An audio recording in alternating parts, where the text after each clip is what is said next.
Hi, Academy. Morning, how are you? Welcome to the podcast. It's the Academy Answers podcast where we discuss the topics from our blog or work on social media or websites on personal development, becoming better, growing to your fullest potential, achieving the freedom to live life on your own terms. Getting into a process of serving, building, developing your own life in the way and the mold that you want it to be. And we believe that that is a right for all human beings.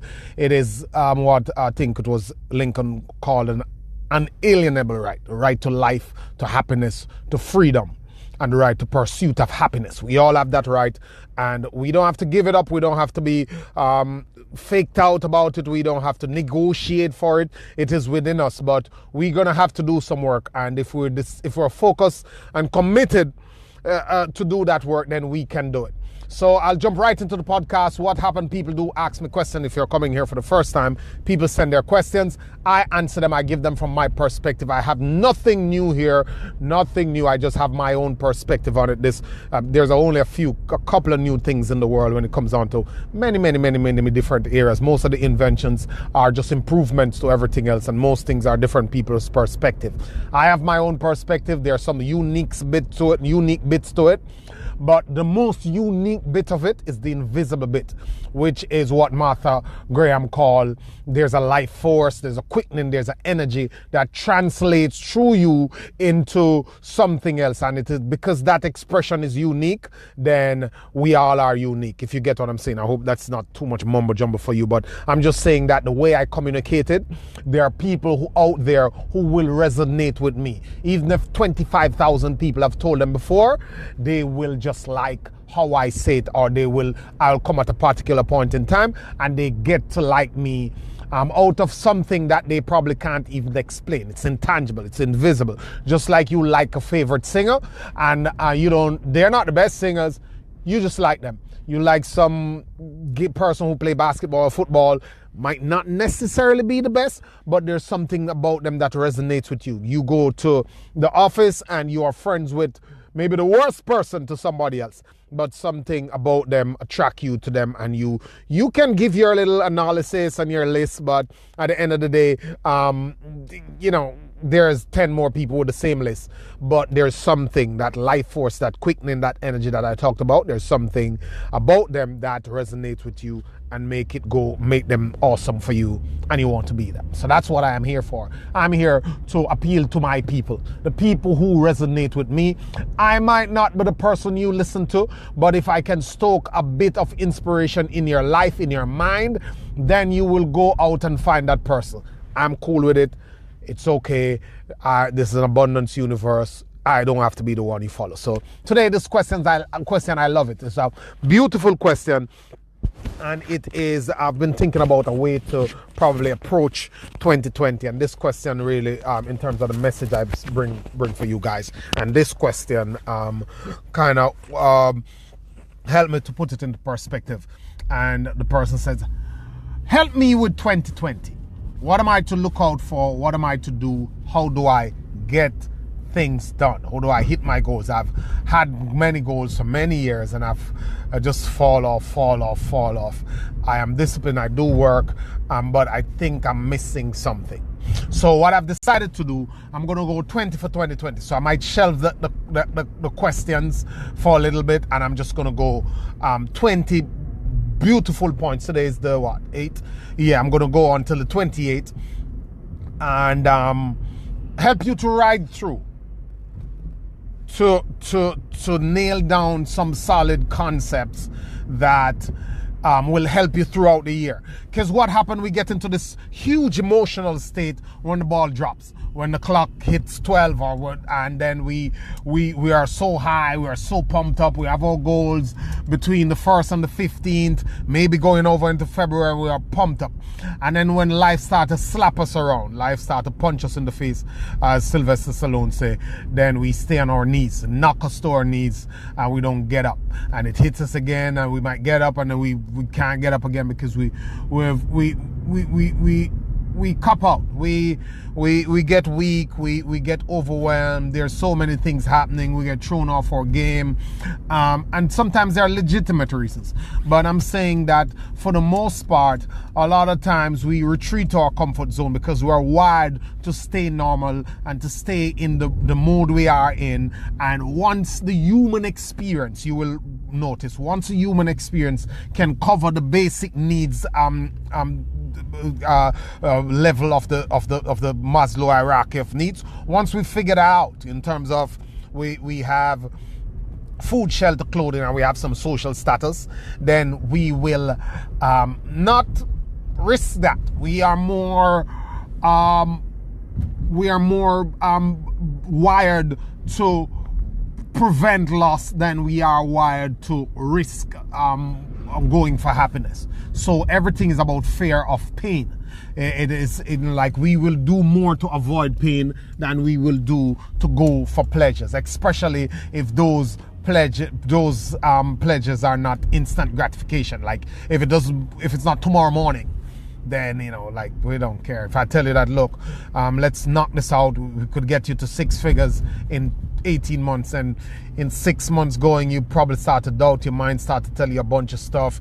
You don't want to do this, you can't do this. You find excuse and reason why you don't have to go there. You start to find people who done the same thing and didn't get to that money, and you find everything. That's your mind serving you ways to cop out because it wants to stay normal. What you have to understand, and I don't want to preface this before I get into those 20 points that's going to help you to start good, to sustain you through the process, and to help you to finish. But I want to kind of set the foundation first, if you'd allow me. Give me a couple minutes. If if you don't have a couple minutes, then there goes one of your main problems. You can't focus long enough. They say that the last set of research that I think coming out of MIT is that that little fish, what they call it, some stupid fish have more focus, longer length of focus than we do. We're focused. They're focusing at 8 seconds, 11 seconds. We're focusing at 8. Everybody wants to jump around because everything is moving so fast, and society has kind of spooked us into that. So it's goldfish. So they're saying that a goldfish is having better focus than us these days, which is absurd. Whether it's true or not, it seems so. Anyway, so what I'm trying to say is that your mind doesn't care about what you want to achieve. What do I mean by that? Your mind is your central processing system. It dictates everything about what you see, what you hear, what you eat, what you like, what you don't like, what you will do, what you won't do, how you feel, all that stuff. Mostly is a mental game. 80% of success is psychology, 20% is mechanics, and those mechanics are linked to the 80% in a real serious way. Your mind doesn't care. Let's say you want this car, and you're thinking about the car, and then you're planning to get it, and you go through the process, and your mind is pushing you and edging you, and you're so uptight and anxious, and you're trying to get a loan or get funding or trying to save the money, and you're putting it together, and the car dealer is giving you crap, and you're hearing issues, and your mind is so focused, and you're going so hard on getting it, and then whatever time period passed, and you get the car, and you sit in the car, and you have the car. Your mind is done. Doesn't care. Your mind is into the breadcrumb trail, for want of a better term. It is into the little anxiety of the chase, of the expectation of getting it. That's the business your mind is into. Your mind is into the business of expectation. It doesn't care about outcomes. The minute you hit outcome, your mind leave you. It's abandon you, it's off, it's gone. It's ready for another thing. So when you sit in that car, you start to look around now, and pretty soon your mind might just like, oh wow, I should change the TV at home, or these mats, I don't like these mats in the car. I wish my car was that color. I was trying to get the red, or Oh boy, I'm thinking of changing it next year and getting the BMW, because my friend I see with it and it's so nice. Yeah, maybe I should go on a vacation. It's time to go on a vacation now. I mean, like, I didn't do anything last year. I know I get the car, but I'm thinking about my vacation that I want to go on. I'm thinking about the house that I'm going to buy. It's off on another breadcrumb trail. So your mind doesn't care. It is your ability to rule your mind, to understand what will happen later down the road, and your sense of fulfillment, your soul, your heart. How do you appeal to that? By using your mind in the best way you possibly can and understanding what the mind does. Why am I telling you this? I'm trying to tell you this to understand that if you can't rule your mind, if you don't understand what's going on in your mind, you're going to have a real problem getting to anything solid. And your mind is going to always take you down these little breadcrumb trail and leave you hanging. For all the conformity, the fit in, the comfort zone, the instant gratification, all those little tricks and trail, your mind will spend all your life taking you down these trails. And then when it comes on to your deeper awareness, your soul and your spirit and your heart, you will be empty and your mind will still be doing something crazy. That's the monkey brain. That's the hardwired type of the stuff. But research have shown that your mind is elastic. You can move against the ebbs and flow of these little things that go on in your head. So, having said that, let's understand that the battle is in your mind. And that's the first idea I want to give you for 2020. I'm going 20 of them. The first idea is that the battle is in your mind. If you can whip it in your mind, as TG Jake said, if you can whip it in your mind, you can whip it in your pocket, you can whip it in your marriage, you can whip it in your business, you can whip it in your career, you can whip it in your relationship, you can whip it in your religion, in your spirituality, every area of your life. If you can conquer it in your mind, if you can think about it in an intelligent and an enlightened way, and a way that is proven and can be tracked and traced and mapped to the greater good, you can win it. So that's the first idea you have to do. You have to understand what work needs to happen mentally. What work do you need to do mentally? That is what you're after. That is what you need to learn how to do. That's what you need to figure out from the get. That is what the deal is. What work needs to be done mentally? You need to understand your mental process. And this is not some mumbo jumbo, some psychological, super intelligent, esoterical thing. It's nothing like that. Nothing like, it's a simple thing. It's as simple as ABC. How your mind works. You have to observe your habits and test them. Test them against everything that society says and start to go deeper and just think it out. It's easy to connect the stuff. You already do it every time. You know what you're doing to pay your bills. You know how things work. It's just a futuristic look at it. Okay. My mind is telling me that I want to sleep. In the mornings, I set an alarm to wake up at 6 o'clock. I leave at 7. I need to get up at 6 so I can get 20 minutes of exercising. That's what I'm saying now to myself. This is on let's say a Sunday night. So I need to get up tomorrow morning. All you have to do now is now to understand that, okay, I'm going to go to my bed now. But I know that the mind works a different way from what I'm saying now. This is just my logical brain telling me that I need to do something. But my logical brain has no powers over my subconscious mind. So tomorrow morning, when the alarm goes off, everything will come at me like a firing squad to get me to not do this thing. And if it doesn't happen tomorrow morning, it's going to happen the autumn Tuesday morning. If it doesn't happen Tuesday morning, it's going to happen Wednesday morning, or it's going to happen all the mornings. I'm lining up myself in front of a firing squad of my old self. all the things that I used to do will come at me to stay where I am. It is in that moment that I will shape, that I will make, or I will break. I will either find the strength to do it, or I'll stay in my old way. Now, how do I find the strength to do it? You go in and you refine the process. You try, you rework, you re-strategize. So you set up yourself in the best position physically to be able to do it. Because if you have your physicals and your mental working against you, then you're done. What do I mean? Well, if you're trying to wake up at 6 and you go to bed at 1, first thing is that you will be tired. So then your body feeling tired, drowsy, lazy on you, plus your mind is stopping that off. It's not gonna happen. If you say, okay, I know that I run on 8 hours of sleep. After 8 hours, I'm good.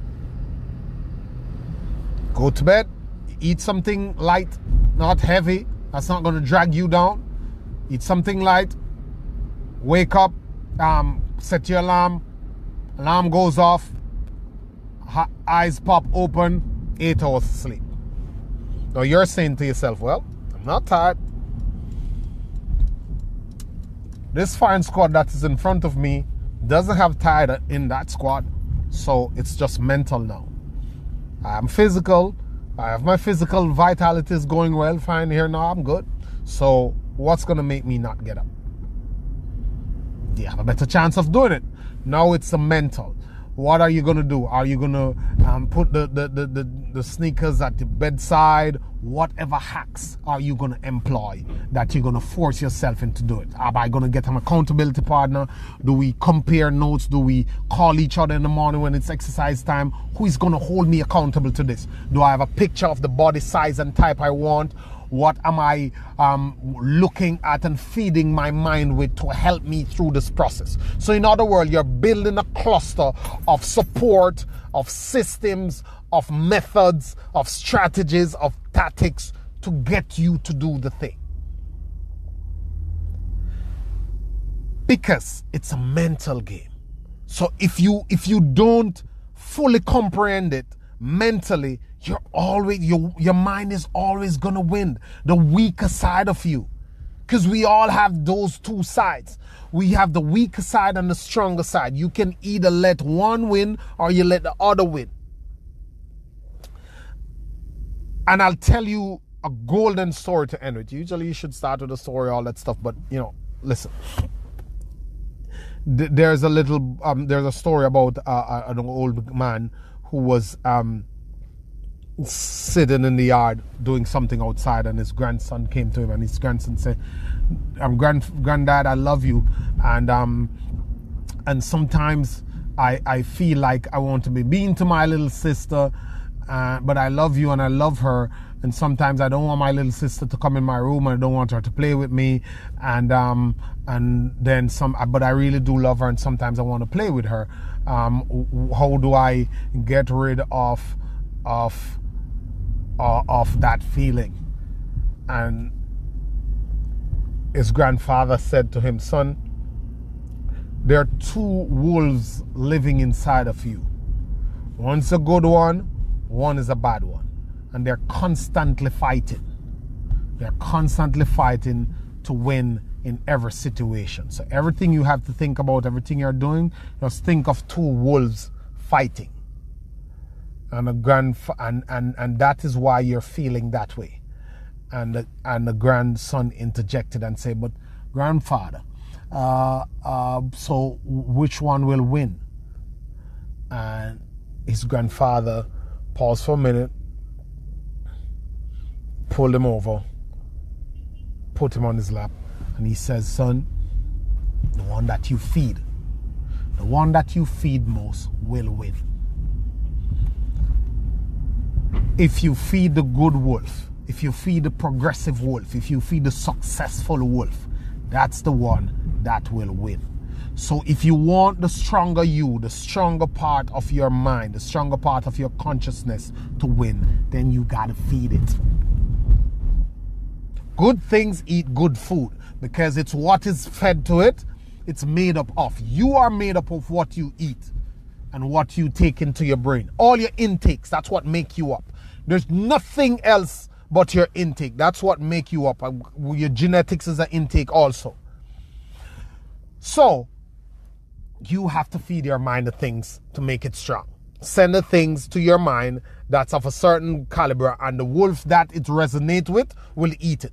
So if you want the gossip and the cat videos and the giggly and the memes and the people's business and the controversy and the fights on social media, the minute you intake that into your system, then the simplistic, weaker side, impulsive, crazy, bad wolf side of you will consume that.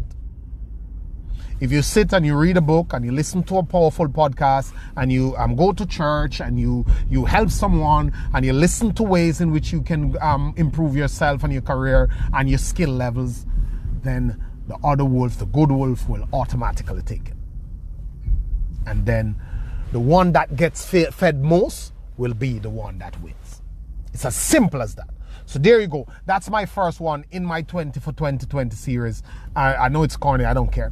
But that's how we're doing it. So look out for the rest of the series. And I'm going to just explore these points. So the first one out of the 20 is, it is a mental game. If you can whip it in your mind, you can whip it anywhere. Thank you. Always a pleasure. Have a wonderful day. Thanks for listening. Share this podcast. Reach out to me, lewinmotivator.com. Tell me if this is helping you. I hope I provide some value for you today. And do have a wonderful day. Stay on top of yourself. Stay on top of your life. Feed your mind.